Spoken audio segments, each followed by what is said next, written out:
नमस्कार दोस्तों, हम लौट आए हैं अपनी रियल स्टेट इन्वेस्टमेंट्स की सीरीज़ के इस वीडियो नंबर 2 में, जिसमें कि हम डिस्कस करने वाले हैं अपनी बिल्डिंग से रिलेटेड टर्मिनोलॉजीज़।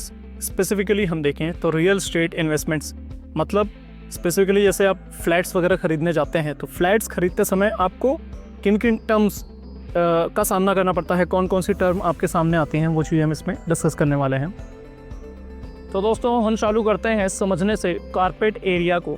तो कारपेट एरिया को आप इस तरह से समझ सकते हैं, ये है हमारा net usable area. Net usable area का मतलब होता है जितना एरिया आप यूज़ करने वाले हैं। का मतलब है आप किसी फ्लैट में जैसे ही एंटर हुए तो फ्लैट में एंटर करते से ही आपको जितना भी एरिया दिख रहा होता है एक्सेप्ट जो इनर वॉल्स बनी हुई हैं रूम्स को डिवाइड करने के लिए। मान लीजिए आप हॉल है, टू बेडरूम किचन, अपने 2 बेडरूम सेट अपने एक यूनिट खरीदी है, उसमें हॉल हो गया, आपके 2 बेडरूम्स हो गए, वॉशरूम हो गया एंड इसके साथ में किचन हो गया, स्टोर रूम हो गया। तो इन सब के बीच में जो 2 वॉल्स बनी हुई हैं, इन वॉल्स का एरिया अगर हटा दिया जाए तो जो एरिया बचता है वो कारपेट एरिया कहलाता है। इसके अलावा इससे थोड़ी सी एक ब्रॉडर टर्म आती है बिल्टअप एरिया। बिल्टअप एरिया मतलब कितने एरिया में वो टोटल एक यूनिट बनी हुई है।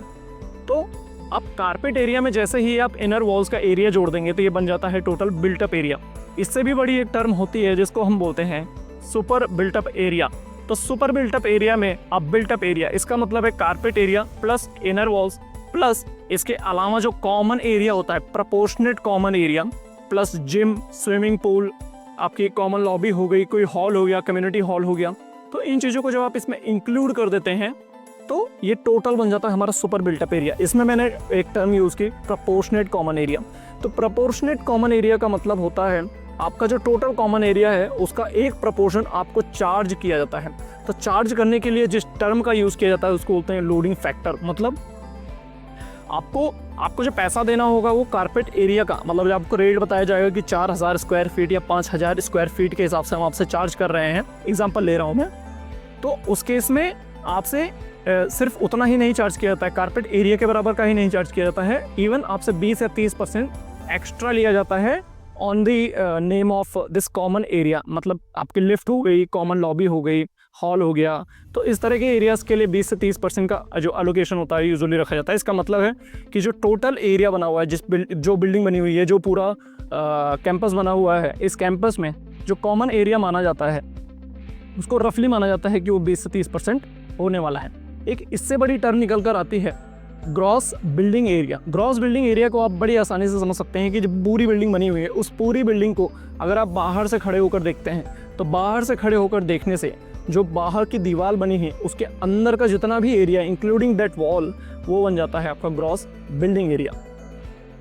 तो इसी के साथ ये सारी टर्म्स यहाँ पर ख़त्म होती हैं और उम्मीद करता हूँ कि ये सारी टर्म्स आपको बहुत अच्छे से समझ में आई होंगी। अगर कुछ भी डाउट हो तो प्लीज़ कमेंट सेक्शन में आप अपने डाउट्स लिख सकते हैं, मैं डेफिनेटली उसका आंसर करूँगा।